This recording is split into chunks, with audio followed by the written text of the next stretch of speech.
Hi, it's Dave again with DRH Acrylic Creations. Today I'm going to be doing a minimalistic faux pillow swipe. I'm basically going to be using the same colors as I did last time, plus one and minus another. So the whole idea with this is to try to minimize the amount of colors that I'm using down in the palette. Let's get down and I'll talk about the colors and we'll get started. Let's talk about our colors for just a second here. This is Oxide Black. It's going to be my faux pillow. It's going to be on top of everything else. This is Blue Green by Pebeo. Persian Autumn Yellow by Posse. And I'm going to be as a cell enhancer. I'm going to be using Boom Gel's Pearlescent Pearl. This is Lamp Black by Amsterdam, and Gold Deep by Amsterdam. And we'll see how this works. I will tell you that what I'm hoping for is still a minimalistic, but I'm going the opposite direction. I'm using more of a black base with a combination. I'm going to talk about that when we finally get down to the canvas. So without any further delay, let's get down there and get started. This is PPG Multi-Pro in eggshell. It's my go-to for some time now. What I'm going to do with this, I'm going to put a cup over the top of this small puddle of white that I have here. And what I'm going to do is around that cup, I'm going to pick up my, this is the Color to Go by Sherwin-Williams and in Tricorn Black. My reason for doing this is one of the things that I've had problems with in the past when I do my faux pillows is the black on top shines through with the white as it gets stretched out more. And I really wanted more of a pure black there. So I lift the cup and I got a nice round circle there where that hasn't really been affected by the white or by the black, excuse me.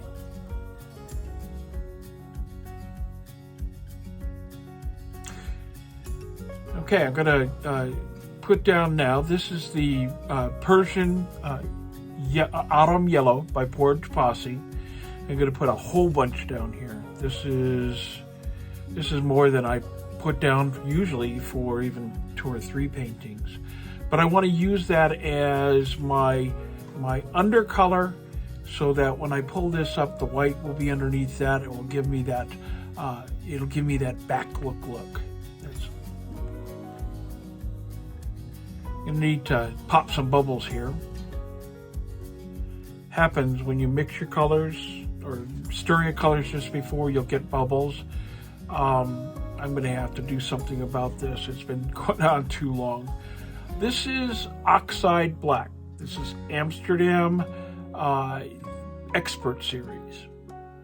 Highly pigmented paint. I can't say enough about it. I'm just going to do a nice even swipe so that I can get the coverage across the white area. At least that's the plan. And the reason we cover this up is that undercolor of yellow will be on top of the white, so that later when I go and I do my scoop and drag, I'll pull up the yellow color, and with it usually comes a little bit of white. So you get this beautiful back shadowing if it's done correctly. This is my cell activators. Started with the Oxide Black, then the Boom Gel, and finally the Deep Gold. This is Blue Black by Pebeo. I'm sorry, that's Blue Green by Pebeo. And I just do a swipe over the top of it. Have a little dot there I have to get taken care of. A second swipe with more of the gold because it didn't show up as much as I would have liked to have seen. Now this gold pretty much all sank. You'll see that at the end.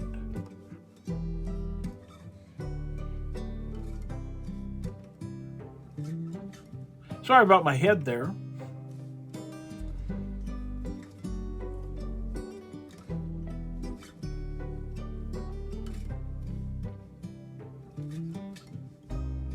I've had people ask me why I do these voiceovers like this. It's mostly because when I'm able to concentrate on the piece, the video goes much quicker, and I can also edit out things that are just time consuming. So I try to keep my videos down under 20 minutes, and when I do the voiceover while I'm doing it, it's often very difficult to keep them under 25 minutes.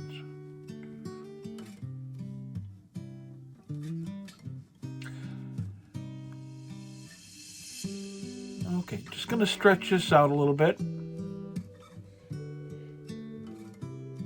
I'm trying to figure out where the composition needs to be.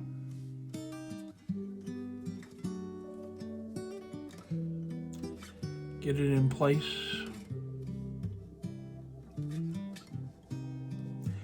And this helps open up the cells a little bit.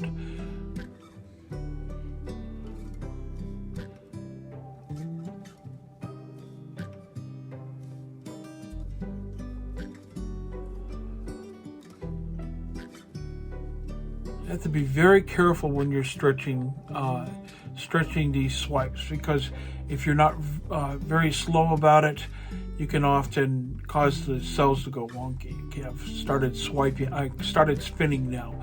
That first spin was just meant to open up the cells a little bit more so I could see what we had there.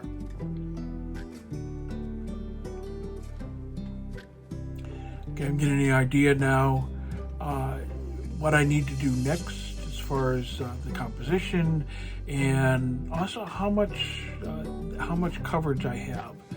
I try to be judicious about how much I use, especially when I'm working with black, because black is a devil of a color to keep, to clean up afterwards. That's the reason I have a piddle pad underneath.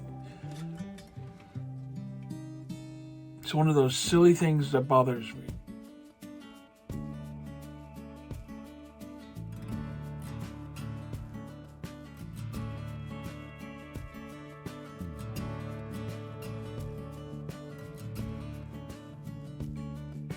I have my studio is down in the basement of our home, and I have it clean most of the time, but my organization is a little less than what I'd like it to be at the moment, so I haven't shown my entire art room yet.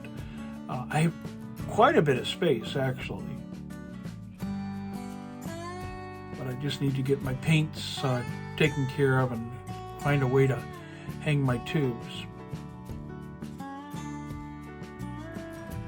Okay. See, now that I was able to get some coverage on with the black across the canvas.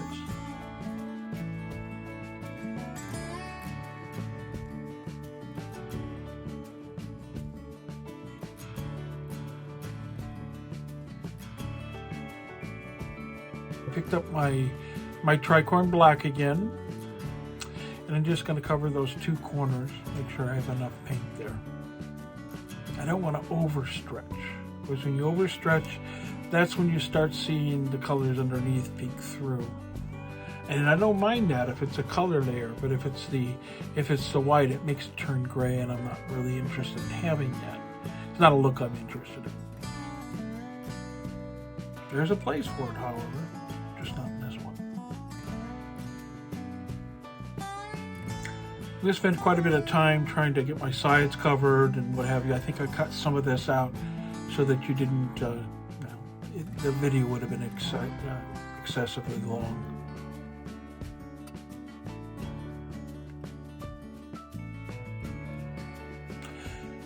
If you have any questions or anything you'd like to see me cover in the future, I'd invite you to leave those down in the comments and let me know. So, because I'm always looking for things to make things clearer with this style of painting. Also, if you'd like to know how I mix my paints and pigments, how I make my pour medium, or anything else that you see me do on my channel, there is a link above that you can click on to go and see those videos. There's a series of them, and also it'll be down in the description below.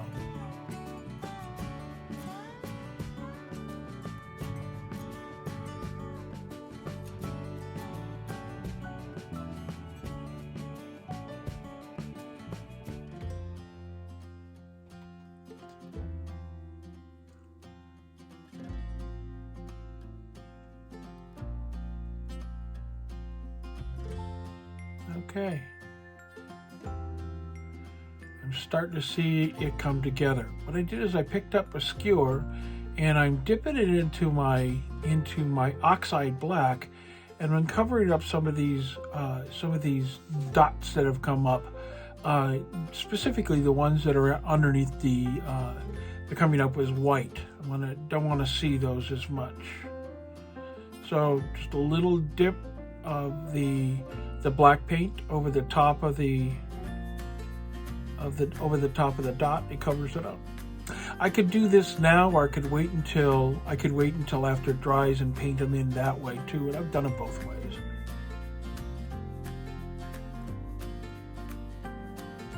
I think we're getting kind of close. I think it's starting to look about right. Here we go. Okay, let's go down for the flyover.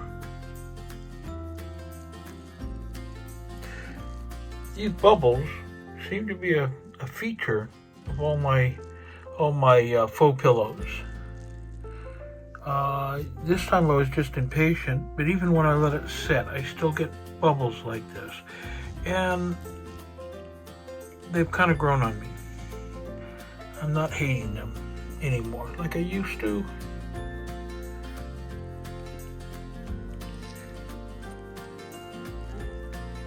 Again, this is a very minimalistic piece, and just like the last one I did, it only has 3 colors. That blue-green, in essence the Pebeo blue-green, has a lot of shimmer. You can't see it here. Only after I resin it will you be able to see and appreciate. And again, I've gone back to the Amsterdam cell activator, and I think I will be using it interchangeably with the dryer. If you'd like to help, leave a like, subscribe, and ring the bell for notifications of future videos. It really does help, and it's absolutely free. I want to thank you very much for being here, and hope that you got something out of this. See you next time. Bye for now.